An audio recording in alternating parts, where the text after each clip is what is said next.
evening. Many of you know me, so I am here to discuss this atrocity of assignments. I want to first say you're a liar. It's not a rumor. I have the proof right here in my phone of the with whom would you do it with? And my daughter specifically stated that the teacher put up a wheel on the classboard and it stated anal penetration, oral sex, licking of ear, kissing, and he wanted them to write down the initials of a boy or girl that they would do these activities with. Now, I don't know what's worse, wanting to know my child's sexual fantasy or who they're going to have anal penetration and oral sex with. What is he gaining from this? What do you gain from this information? Why has my daughter that naively did the assignment? Because she's scared. She wants to get good grades. She wants to be, get her license. She has to get good grades. And so she does this assignment. Where's the assignment? Why hasn't she had it turned back to her with her grade on it? What is he doing with it? Is this for his spank bank? Is he literally using this for his sexual deviant? These are questions that need to be answered. He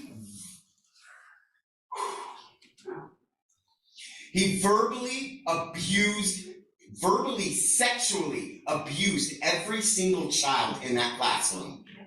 You look up the definition. I gave you the paper for the definition of verbal sexual abuse. Now, sexual abuse is sexual abuse. So where's the criminal charges? Why is he still teaching? Is it because he's the football coach and Churchill's doing good? Don't want to lose that hype? Because football doesn't matter when it comes to our children, okay?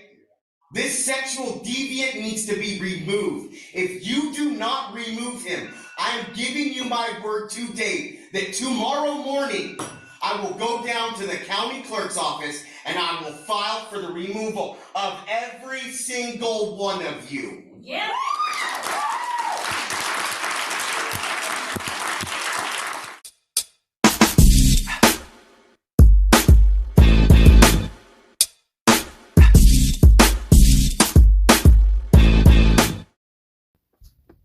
Welcome to another episode of the Jay Lex Podcast. I'm your host, Jay Lex. Please like, share, subscribe, and comment on the content.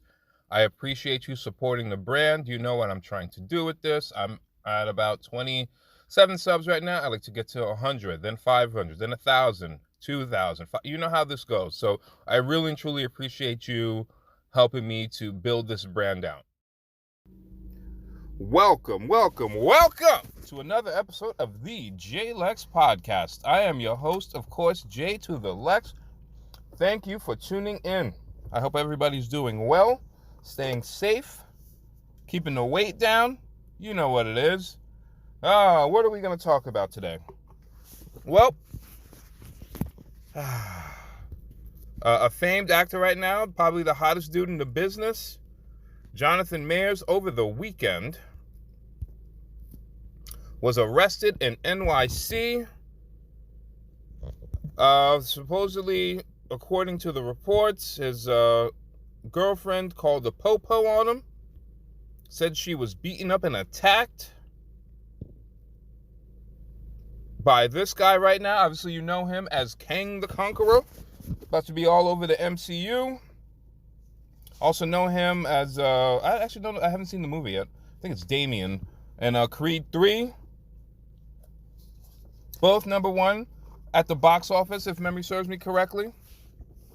Right now, like I said, the hottest dude in the game, all over the place. And got arrested by his snowflake. Or supposedly the cops were called by his snowflake because she attacked him.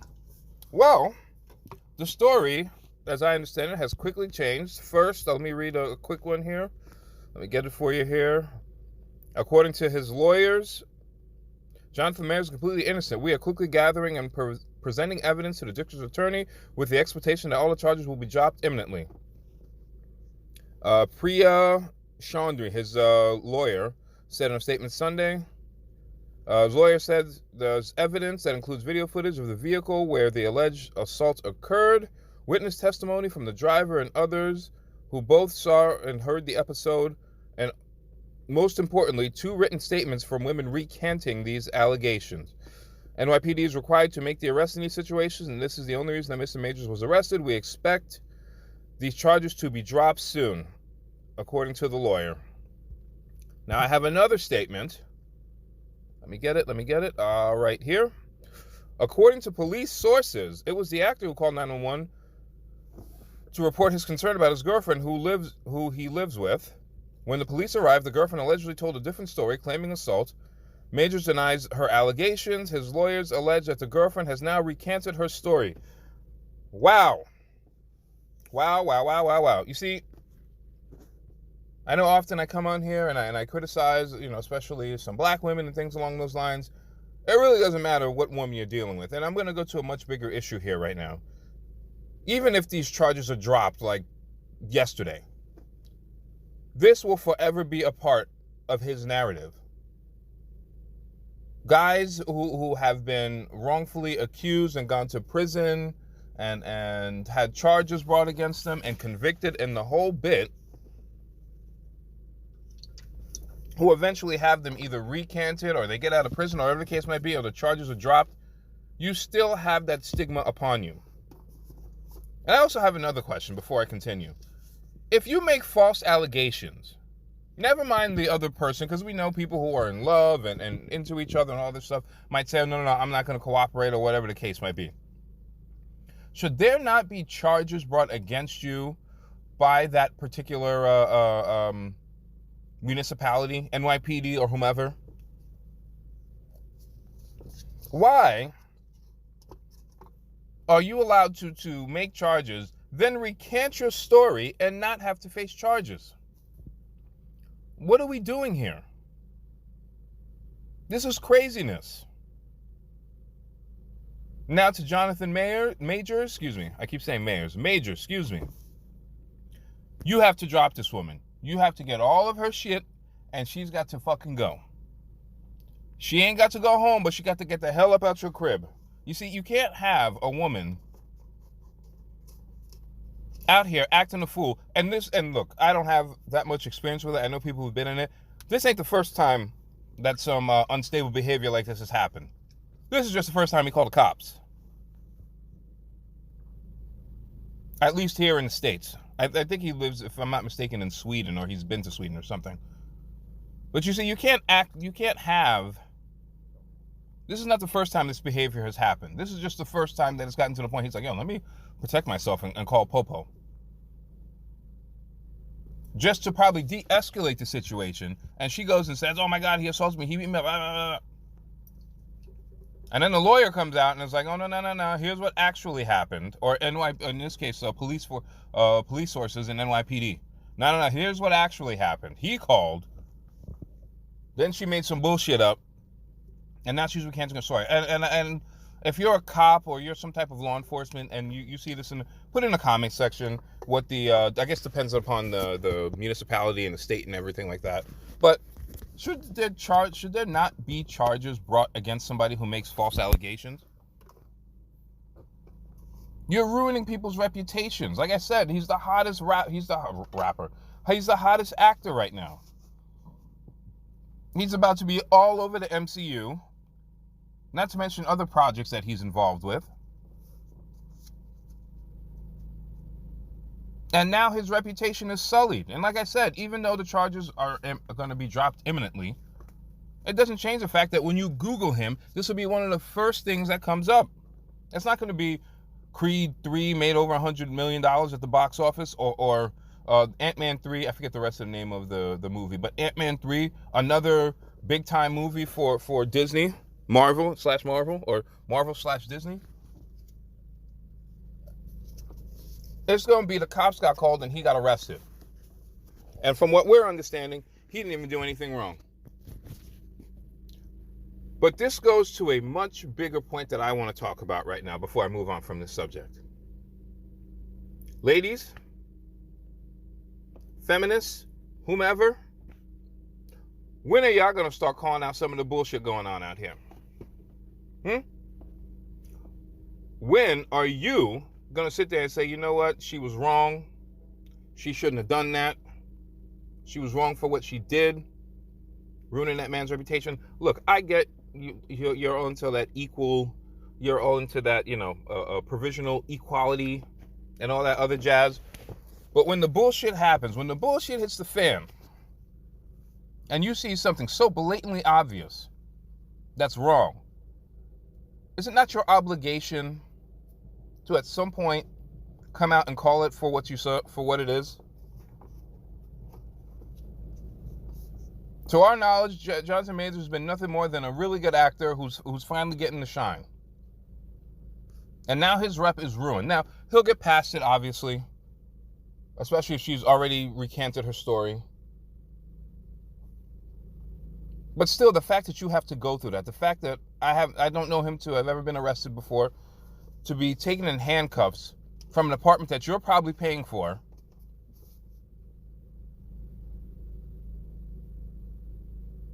and now all of a sudden here you are having to be booked, fingerprints, what's that, the mug shot, the whole bit, having your rep sullied. You see, ladies, it's things like this that make the modern day man not want to, never mind get married, not want to be in a relationship. For those of you who listen to Coach Greg Adams, what does he talk about all the time? The free agent. What? The free agent lifestyle. That's what he talks about. I think I've told the story before. I know a man from back in the days who was married for 25 years, got divorced from his wife. I don't know all the particulars of it. He had to pay alimony and child support for the kids. She got the house. He had to move out. He had to rebuild his life. Got remarried. Had another kid, because I think he had 4 in the first marriage. Got remarried, had another kid with another woman who he's still married to, who I think he's been married to now for 20 years or close to, just around 20 years, and still pays alimony to the first wife. How in the fuck does that happen? How? Where does this make sense? What are we doing? This is why, ladies, I know there's plenty of, nasty men out here. There's plenty of guys out here who have done terrible things. And I'm not absolving them of those things. And if they did those terrible things, they should go to prison. We know how the judicial system works. It's not a matter of what you did. It's a matter of if you can get yourself a good lawyer or not.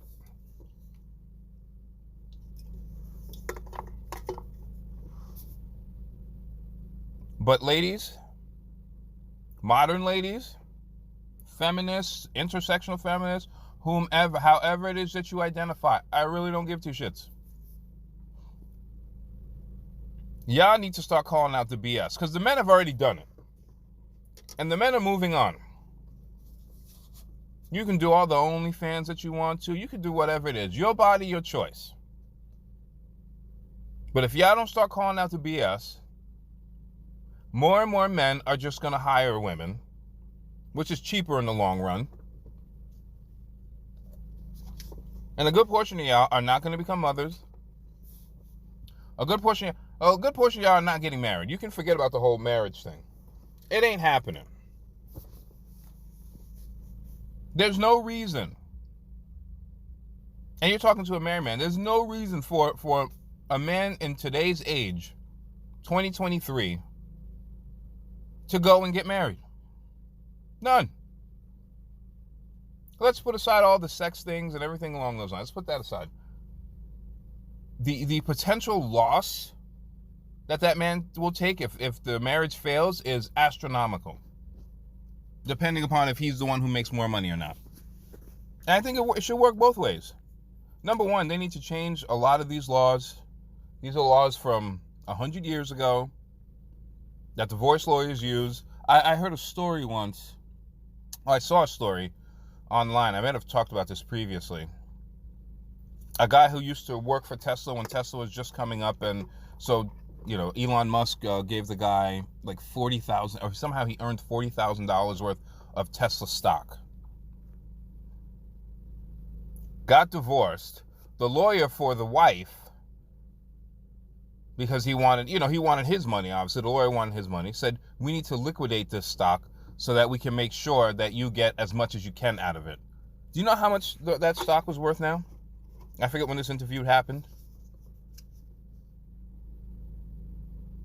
Millions and millions of dollars. That guy could have retired. That guy could have retired off that Tesla stock, off that $40,000 worth of Tesla stock. He tried to go and sue the lawyer. I guess the lawyer somehow has like immunity or something. I don't remember all of the particulars. If I can find the story, I'll play it here for you. 40 grand gone. That's now worth millions of dollars. It's craziness. Why would a man of today go and have never mind even marriage, have a living girlfriend if you're gonna have to deal with unstable bullshit like this? Now you can make the argument that, well, it was an isolated incident. First off, there's no way it was an isolated incident. This is not the first time she's acted unstable. But you know what happens in relationships. They apologize, you make up, you have makeup sex, the whole bit. But when it gets to a point where that man has to call the police, it's time to cut ties. Go through your grieving period. Go through your time where you're just by yourself. As I talked about before, Coach Greg Adams, what does he talk about all the time? All that game stuff, all that, PUA and all that jazz is dead. There's too much information out here. Social media, online in general, OnlyFans, IG models. I don't even know how much OnlyFans costs. Women are making 10, 20, 30, 40, 50. Who is it? Black China said she just got off of, she's a born-again Christian or something. She just got off of OnlyFans, and she was making $240 million a year. Do you know how unhappy you have to be when you're making, those are probably inflated numbers, but if you're making $100 million, she got off of OnlyFans. Now, we'll see when the going gets rough if she goes back on there. You know how many simps out here are paying for that? $10.99 a month, $12.99 a month, or whatever it costs. A lot of women out here wondering why they can't land a good man. Did you ever think about maybe it's you? Not always. But maybe it's you. Maybe you need to change things. Maybe you need to be more traditional. You don't have to be. See, I'm not going to be Kevin Samuels trying to get y'all to change so that, more and more people can get married. I'm not inspired to do that. I really don't care. Y'all can do whatever you want. Once again, your body, your choice. But what I don't want to hear is from a lot of you ladies complaining about how men ain't nothing. Men ain't shit. No. Don't blame all men for your insecurities. Don't blame all men,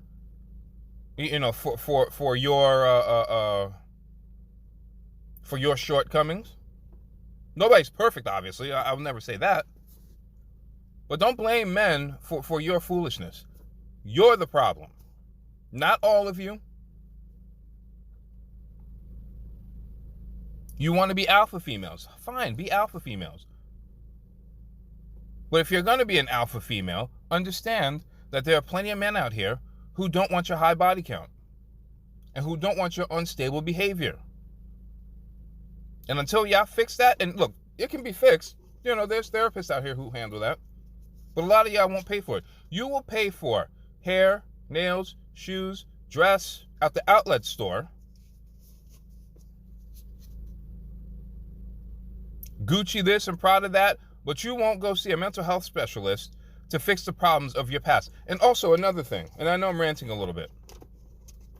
Can we please stop with this blaming other people for your emotional trauma?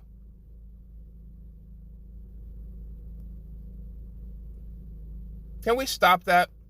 You're an adult. You're not 12 years old. You're 32. Excuse me. You're not even 22, where you can say, oh, you're still a kid, you're still mature. You're 32. You're 35. If you haven't figured out yet how to deal with the emotional trauma of whatever it was, previous relationship, maybe abuses growing up, or abuse, I should say, then you need to stop buying Prada shoes and Gucci bags.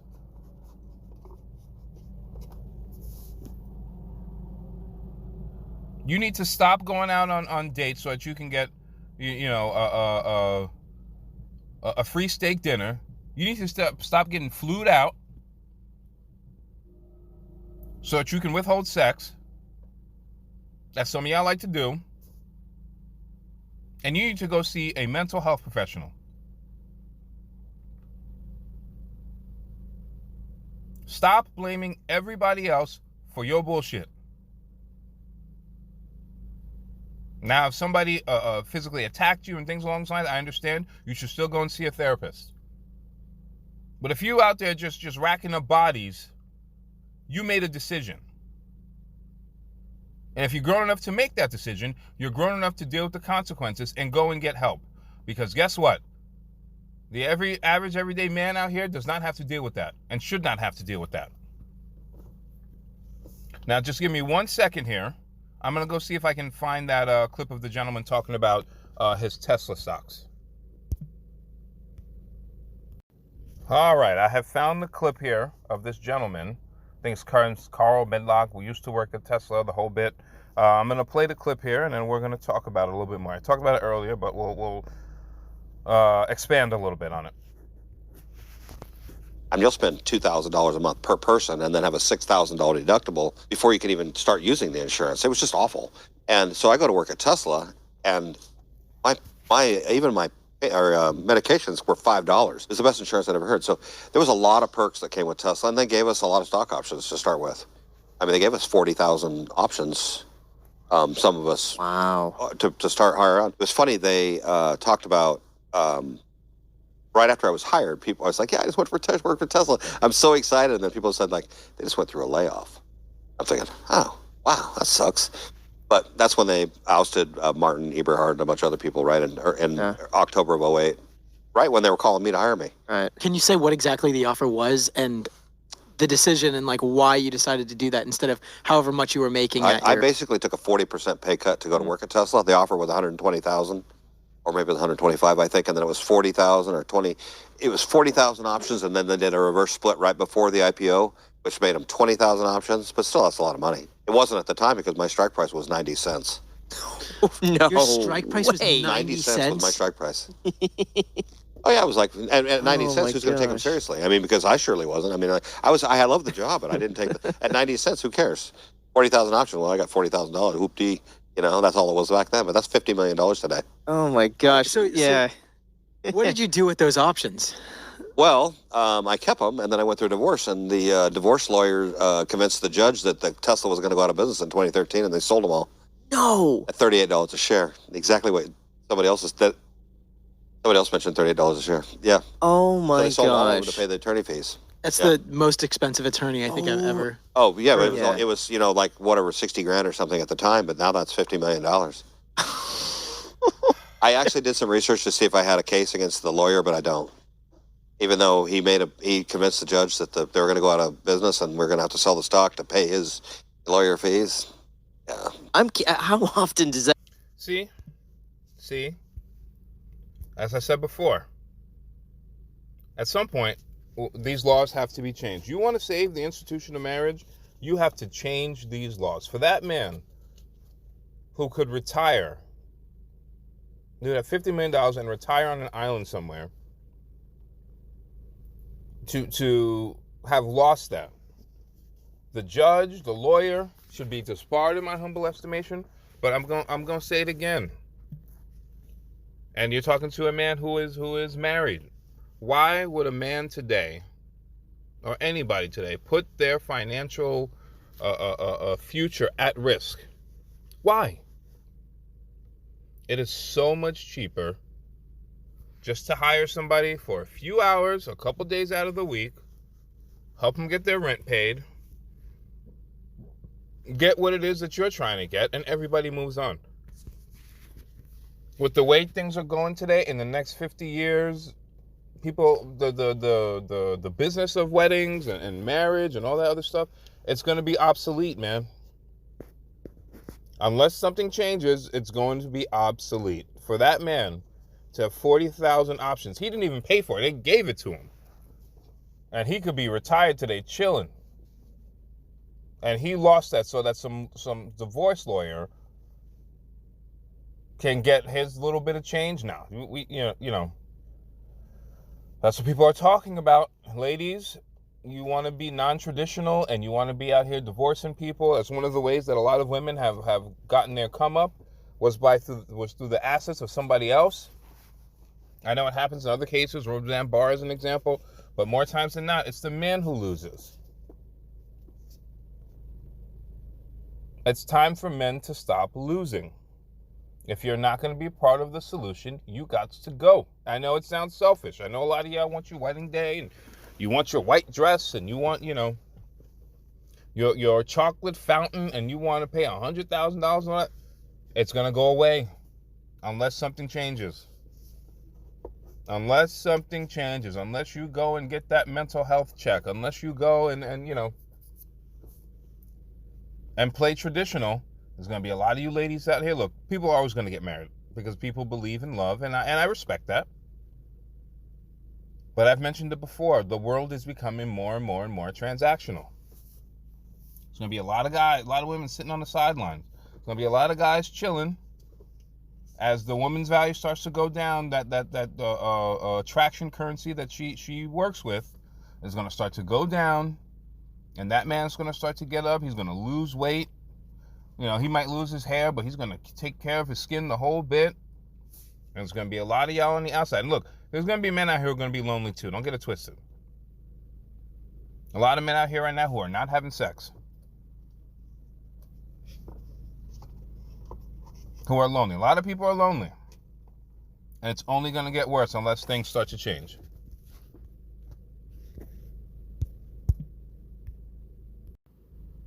Unfortunately, in other news, having to report this is very difficult. There was a shooting in Nashville. We all know the person's name who broke into the school was Aubrey Hill or Hall, 28-year-old, supposedly a transgender. Not that that really matters. Legally, I think they, from the reports I've read, legally got two of the handguns, or the guns that she got legally, and I guess the rest might have been illegal. I don't know. So obviously, we're all still processing and getting all this information together. It's truly unfortunate and quite frankly disgusting. 3 children and 3 adults lost their lives. The last number that I heard, obviously, I can sit here and say condolences and all that other jazz, but truly an unfortunate situation from ultimately a coward who had mental health issues, but whatever. You can always get help for that. What we're not going to do today is make excuses for this punk. I guess she was a former student there. I'm going to bring up a clip in a moment that'll give more information to it. But a punk who used to attend school there and shot innocent people for no reason that we know of yet. I guess she claimed she had a manifesto. Supposedly she sent a text message to a former teammate. You know, people are going to try to make this person a martyr. They were transgender. They were this. They were that. Whatever. But I'm going to play the clip and then we'll come back and talk about it. And the shooter was 28 years old and a former student at Covenant School, a small Presbyterian church elementary school in Nashville. Audrey Hale, now identified by police as the person who shot through a locked door to get into the school about 10:30 this morning.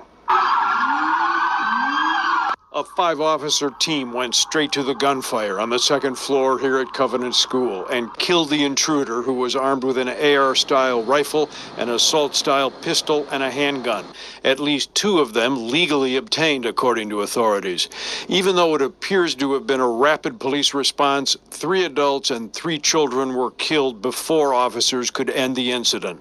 The children, a pair of 9-year-olds and 1 child turning 9, and among the adults, a janitor, a substitute teacher, and the head of the school, 60-year-old Catherine Kuntz.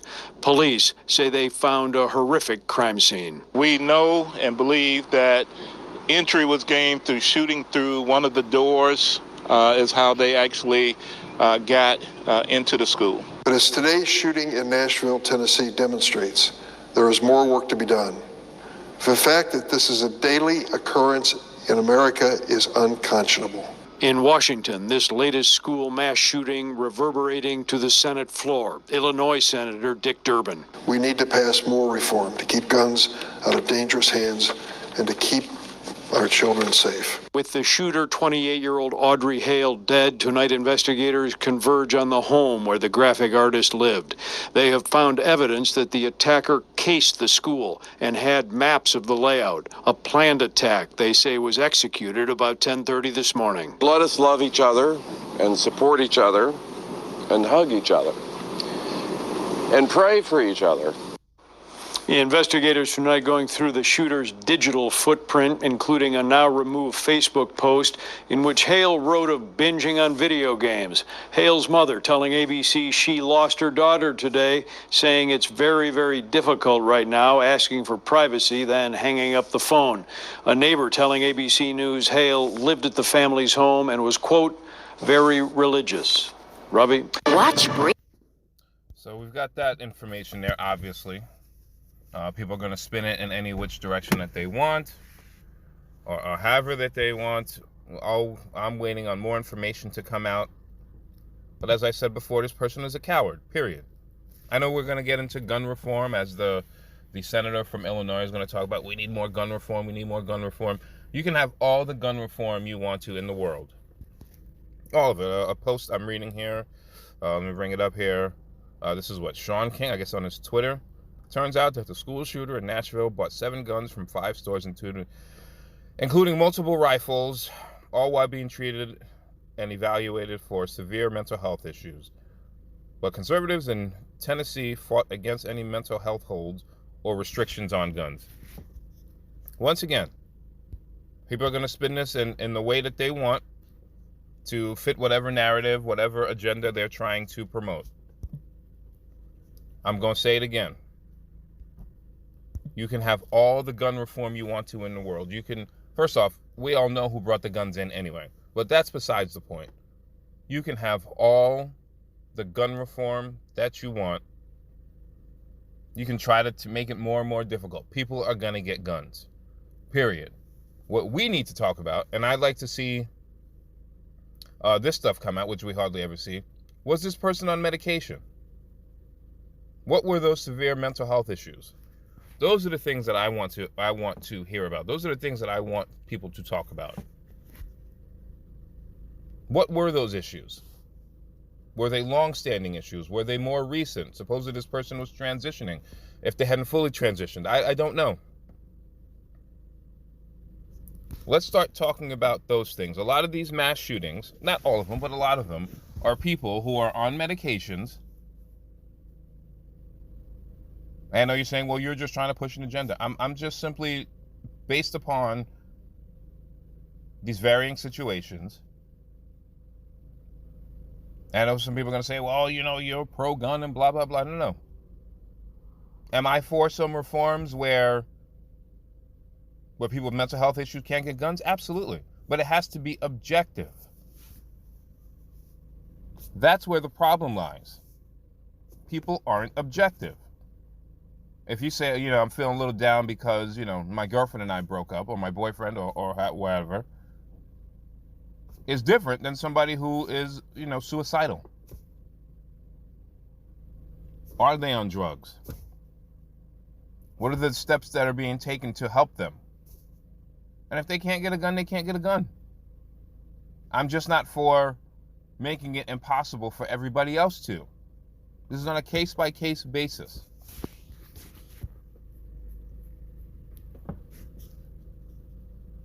Some of y'all I know are out here, you want, guns off the streets and all that other stuff. Let's be clear. And if you've ever seen the movie Lord of War, there'll never be guns off the street. Okay? There won't. In particular, illegal ones. I don't feel it should be difficult for somebody who is law-abiding, who's shown that they don't have any mental health issues. Like I said before, I'm not just talking about, I'm having a bad day, my boss pissed me off, things along those lines. Like severe mental health issues where you can document that this person has all these things going on. That's different.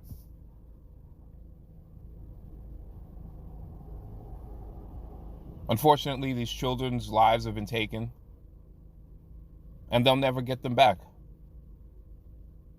Changing those laws is not going to do anything. There's plenty of illegal guns out here on the street. There's plenty of places you can go to get guns illegally. You can put all the laws in that you want to. Hell, some of these states have like a zero tolerance policy, and people are still getting guns. But I digress. It's unfortunate that these people lost their lives over some coward, some punk,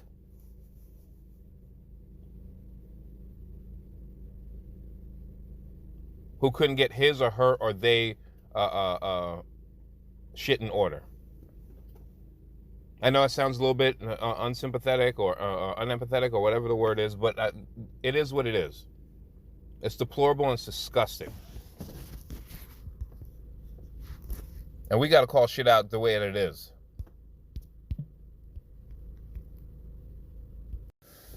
I've also got another clip here.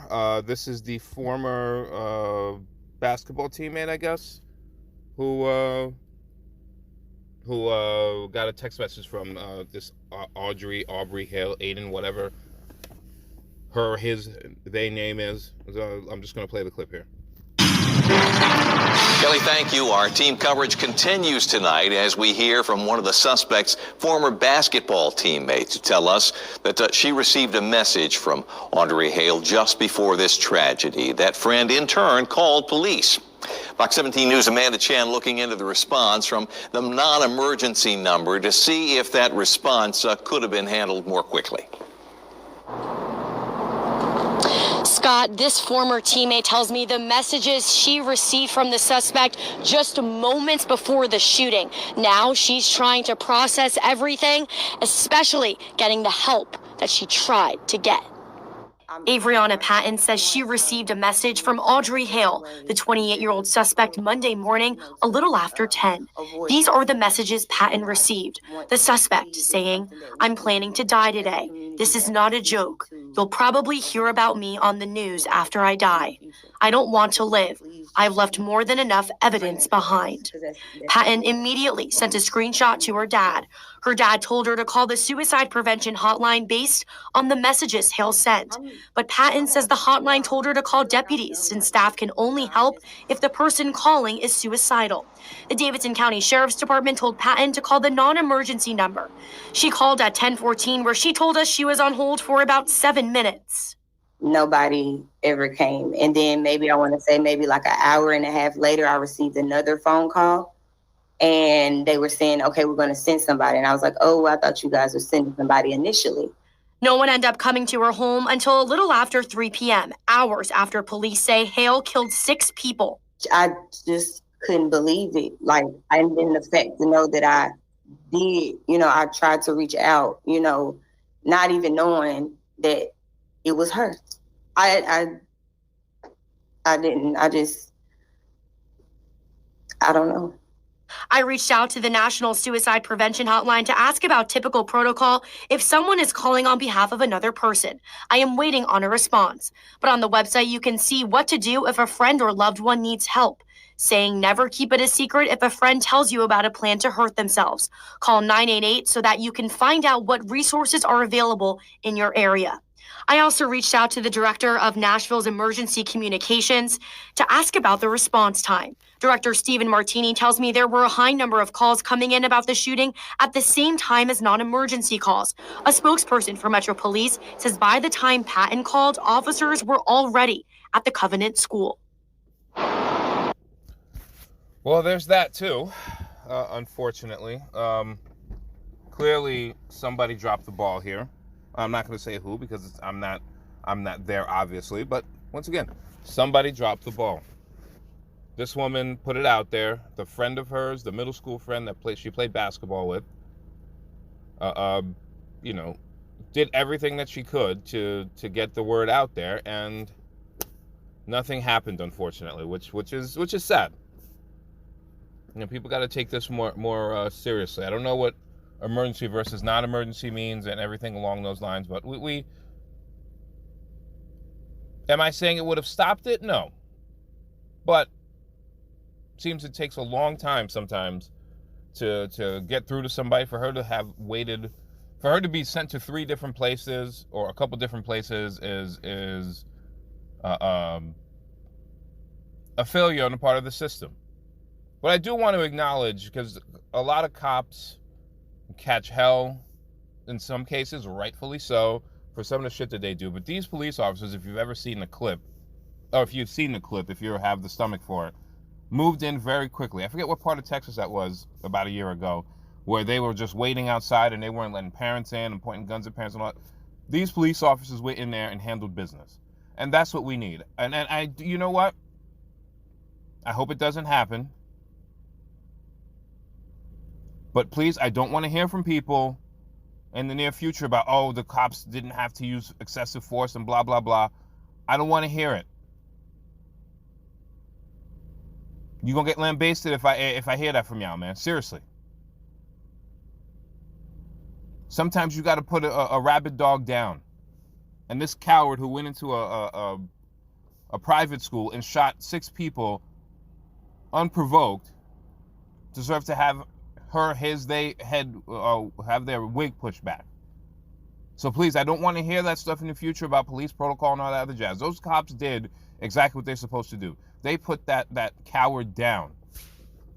Period. End of story. Speaking of, on a much bigger issue, not just with the trans community, but in general, what's going on here. There's a story out of Texas, I believe Austin, Texas, if I'm not mistaken, where a teacher was playing games with the students,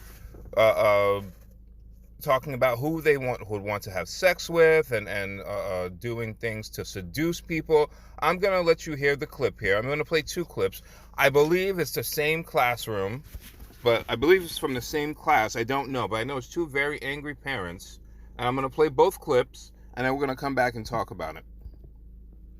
A Texas middle school is now apologizing to parents 6 months after students were asked to play a game in class by their teacher that had 13-year-old girls pretending to be, quote, seducing hookers. The school leader sharing this statement: sometimes we stumble with activities, with actions or words like hooker or seduce should never have a place in our schools. While the intent was never to sexualize a child, I recognize that the impact may have caused students to feel uncomfortable or traumatized. Laura Maria Gruber pulled her daughter out of that school after learning about this. She joins me now. Laura, thank you for being with us. Tell us what happened.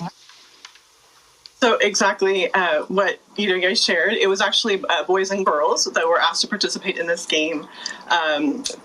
If you've heard of it or if you've Googled it, it's basically a replacement of rock, paper, scissors, which they could have just played rock, paper, scissors. And it has children pose, role play a angry bear, a shooting hunter to another peer, right, pointing to another peer, and then a seducing hooker with a hand behind the ear and one on the hip. So that's, they were lined up in order of maturity level, so youngest to oldest in one class. And then in another class, they were lined up, or they were actually offered candy. And it was 2 separate teachers in 2 separate classrooms. Oh, so this happened in more than one class. Yes, I got actually reports from 3 children, my child in one class, 2 children in another class were able to corroborate that it happened in 2 classes, yes. So your daughter came home and told you about this. Was it the day it happened? The moment, like the second I picked her up, yeah. Was she upset? She was absolutely, her word is cringed, absolutely grossed out, yes. So the school's response, what was their immediate response, or was there one? Because now we're seeing 6 months later, they're saying sorry. Is that good enough? No, it's not good enough, but their immediate response was like, okay, let's schedule a meeting, right? Which I had no idea that I had never done a school grievance before. I had no idea what I was signing up for. I met with the principal through Zoom a week later. So I requested the meeting a Monday. I was able to get on with her on a Friday. And basically they do intake, they listen to you, and then they make you wait. I got a reply from her basically saying that she had granted some of the remedies that I requested, which were a few.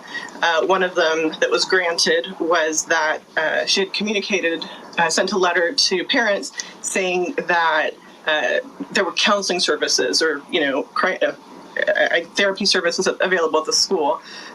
What I didn't know is that it never really referenced the game at all. So why are we sending a vague letter home saying that there's counseling available at school when the parents don't know, what that's for?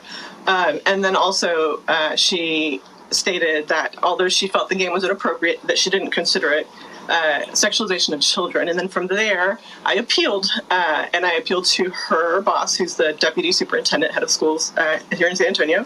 And he said the same thing. We support, the first level. I also don't think that it was sexualization of children. The next guy told me the same thing, who's the superintendent. This is the regional superintendent of schools here. I appealed, and this was all over about a month to, each. I waited about a month or so between each reply. So here we are now at 5 months, and I get, or 4 months, and I get a reply back from the CEO of schools. So she's in charge of all Texas schools and tells me the same thing. I support my staff, and I don't believe that that kids receive sexual education through this. I don't believe that kids were sexualized through this. So at this point, I go to the board. So I go to the board and.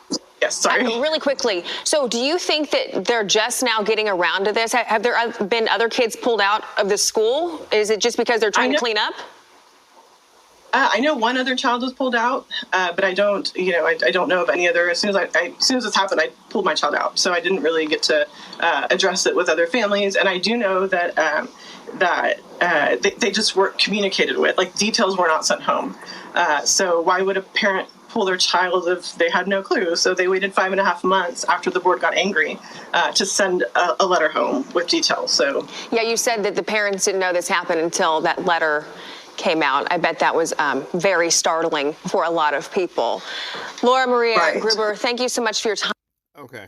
I guess this is, like I said before, I don't know if this is 2 separate schools, 2 separate incidences, but I'm going to play the second one of a father. I believe they're 2 separate incidences, but like I said, I don't know. But I'm going to play the clip here, and then we're going to come back and talk about it.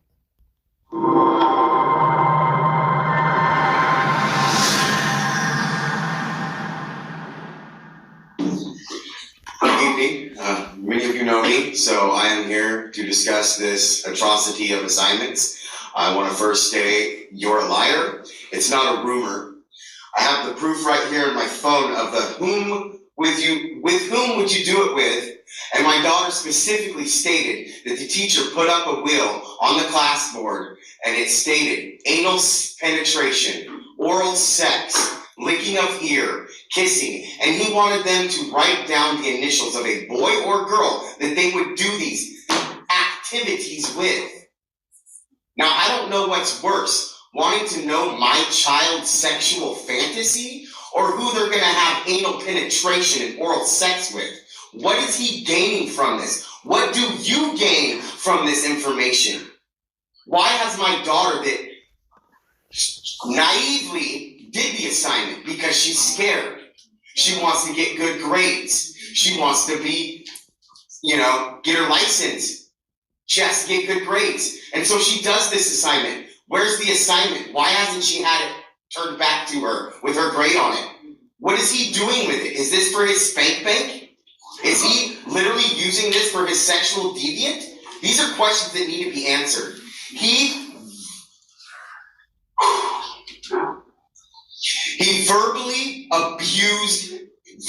sexually abused every single child in that classroom.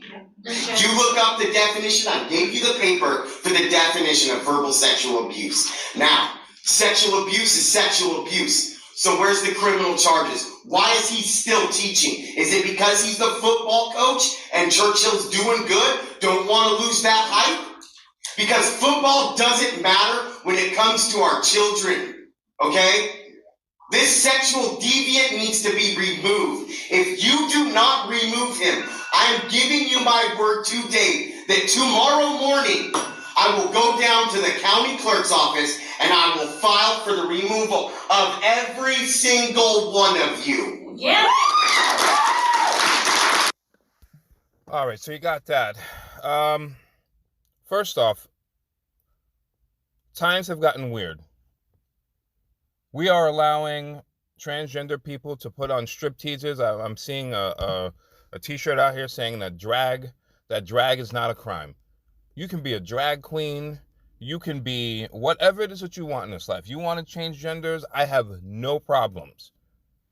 But instances like this in the institution of education are disgusting.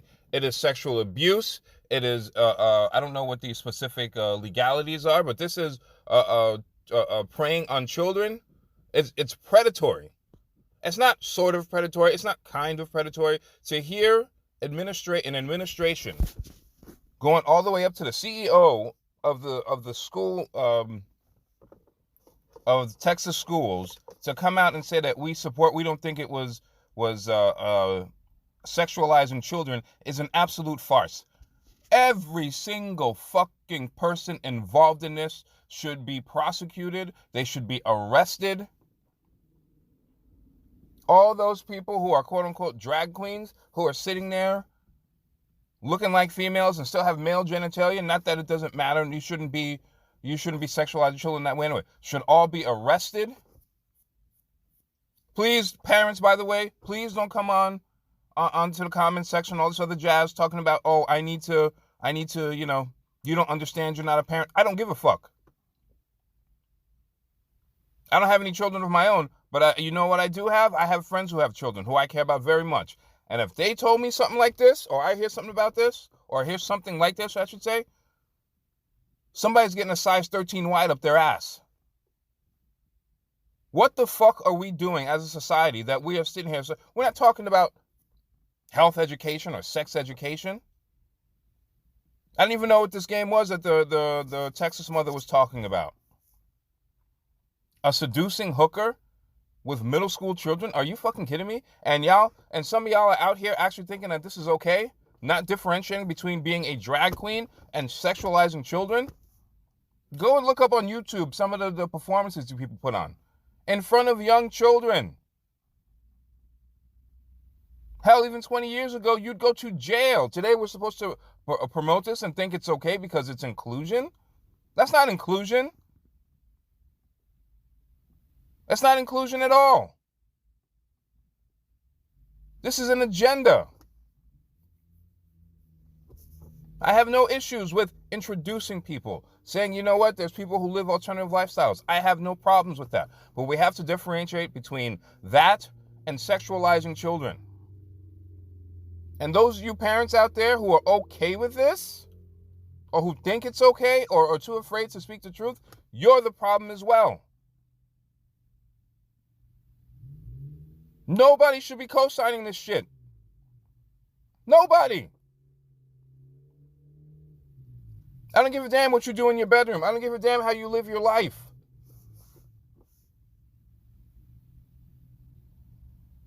There should be laws in place to protect children from bullshit like this. And I'm going to hear from the color community, the rainbow community, talking about that I'm anti-gay and all this other jazz. Y'all can miss me with that nonsense. I really don't care. You can cancel me if you want. I really don't give a fuck. But to think it's okay to do this in front of children is disgusting. This is the definition of mental illness.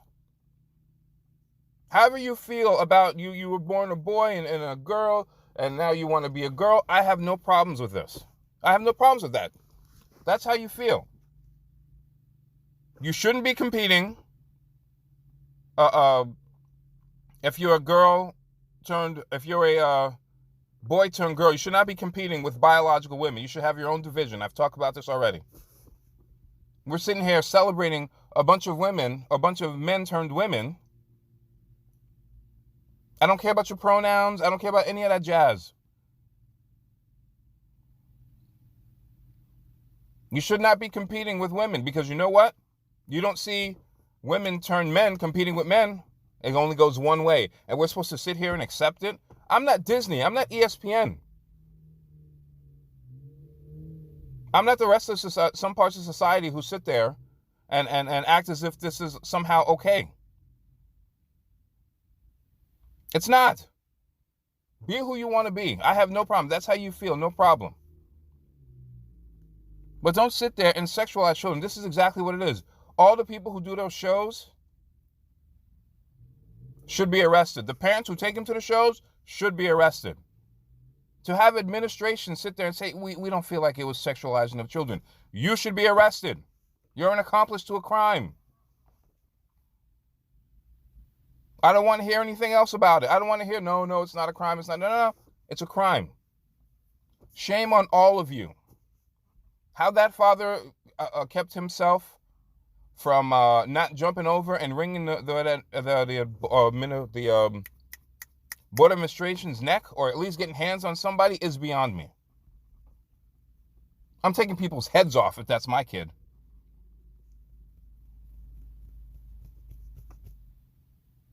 Let's stop saying that not sexualizing children around and taking them to strip teases. Do you take a 12 or 13-year-old, maybe in Hollywood, but in the rest of America, do you take a 12 or 13-year-old to a strip club?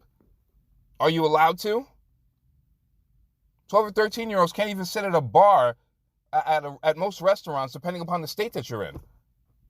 But you can take them to a strip tease.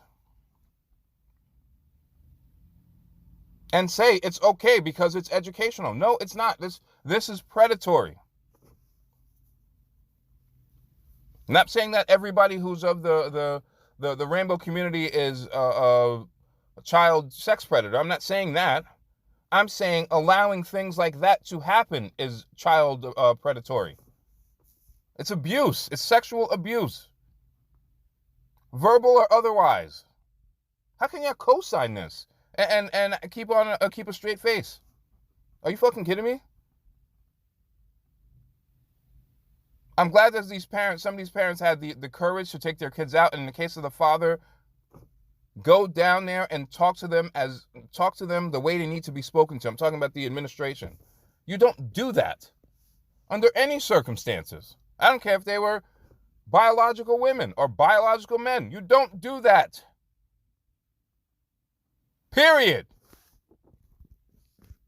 What the hell's wrong with y'all, B? A Texas middle school is now apologizing to parents 6 months after students were asked to play a game in class by their teacher that had 13-year-old girls pretending to be, quote, seducing hookers. The school leader sharing this statement: sometimes we stumble with activities, with actions or words like hooker or seduce should never have a place in our schools. While the intent was never to sexualize a child, I recognize that the impact may have caused students to feel uncomfortable or traumatized. Laura Maria Gruber pulled her daughter out of that school after learning about this. She joins me now. Laura, thank you for being with us. Tell us what happened. So exactly what you guys shared. It was actually boys and girls that were asked to participate in this game. If you've heard of it or if you've Googled it, it's basically a replacement of rock, paper, scissors, which they could have just played rock, paper, scissors. And it has children pose, role play a angry bear, a shooting hunter to another peer, right, pointing to another peer, and then a seducing hooker with a hand behind the ear and one on the hip. So that's they were lined up in order of maturity level, so youngest to oldest, in one class, and then in another class they were lined up, or they were actually offered candy. So, and it was 2 separate teachers in 2 separate classrooms. Oh, so this happened in more than one class? Yes, I got actually reports from 3 children, my child in one class, 2 children in another class were able to corroborate that it happened in 2 classes, yes. So your daughter came home and told you about this. Was it the day it happened? The moment, like the second I picked her up, yeah. Was she upset? She was absolutely, her word is cringed, absolutely grossed out, yes. So the school's response, what was their immediate response, or was there one? Because now we're seeing 6 months later, they're saying sorry. Is that good enough? No, it's not good enough, but their immediate response is like, okay, let's schedule a meeting, right? Which I had no idea that I had never done a school grievance before. I had no idea what I was signing up for. I met with the principal through Zoom a week later. So I requested the meeting a Monday. I was able to get on with her on a Friday. And basically they do intake, they listen to you, and then they make you wait. I got a reply from her basically saying that she had granted some of the remedies that I requested, which were a few. One of them that was granted was that she had communicated, sent a letter to parents saying that there were counseling services or, therapy services available at the school. What I didn't know is that it never really referenced the game at all. So why are we sending a vague letter home saying that there's counseling available at school when the parents don't know, what that's for? And then also she stated that although she felt the game was inappropriate, that she didn't consider it sexualization of children. And then from there, I appealed, and I appealed to her boss, who's the deputy superintendent, head of schools here in San Antonio. And he said the same thing. We support, the first level. I also don't think that it was sexualization of children. The next guy told me the same thing, who's the superintendent. This is the regional superintendent of schools here.